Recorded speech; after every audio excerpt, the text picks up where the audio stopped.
Bonjour, Vincent Delanoux, viticulteur au domaine de la Noiret avec mon frère Guillaume sur l'appellation Bourgueil et Saint-Nicolas de Bourgueil.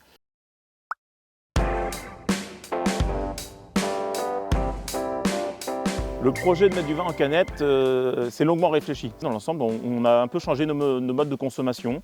Donc l'idée, c'était de proposer un format pour que nos vins puissent accompagner n'importe quel moment de consommation, que ce soit à domicile ou hors domicile.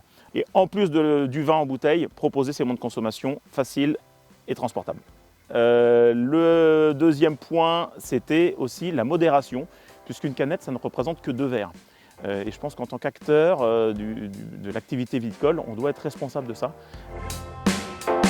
Guillaume Delanoux, associé avec mon frère au domaine de la Noiret. Et depuis quelques années, je reviens au fur et à mesure sur l'exploitation, après avoir fait une carrière en recherche et développement en viticulture et en œnologie.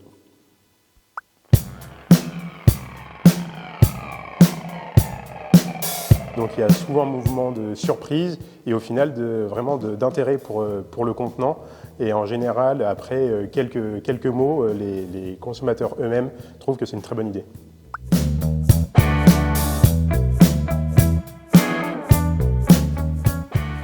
Le vin en canette, dans notre canette à l'huile, se conserve très bien. On est sous un gaz inerte, donc il n'y a pas du tout d'oxygène, donc le vin se garde très bien. On parle d'une durée moyenne de conservation qui est de 3 ans et demi après la mise en canette. Donc nous, on a fait le choix de faire des mises en canette régulièrement, à peu près tous les ans, pour être optimum dans cette période-là. Mais le vin se conserve très bien et sera tel que vous l'aurez goûté la première fois.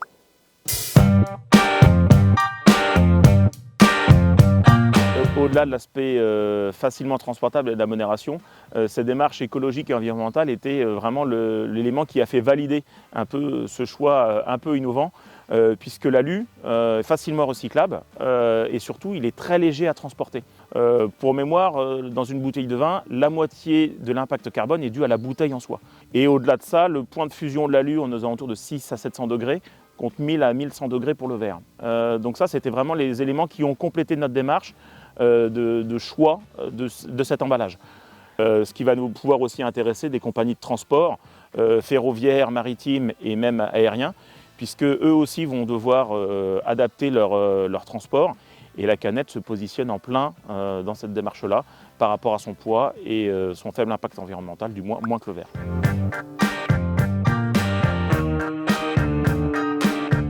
Le prix de l'innovation du Trophée Agri, il représente une reconnaissance, en fait, ça fait plaisir. On a l'habitude, nous, vignerons, de souvent être sollicités par rapport à la dégustation, par rapport au vin qu'on fait à différents concours ou différents journalistes.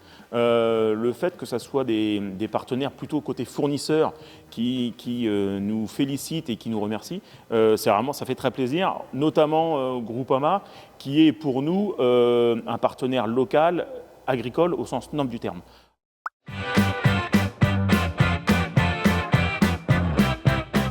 Diversifier et la biodiversité.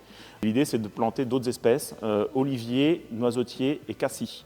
Proposer des produits transformés à échelle locale.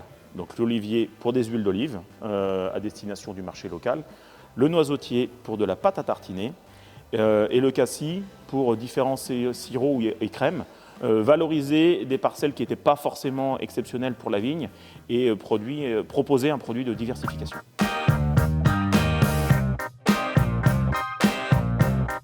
Ça fait qu'1 an que notre gamme est lancée, donc on commence à trouver des distributeurs.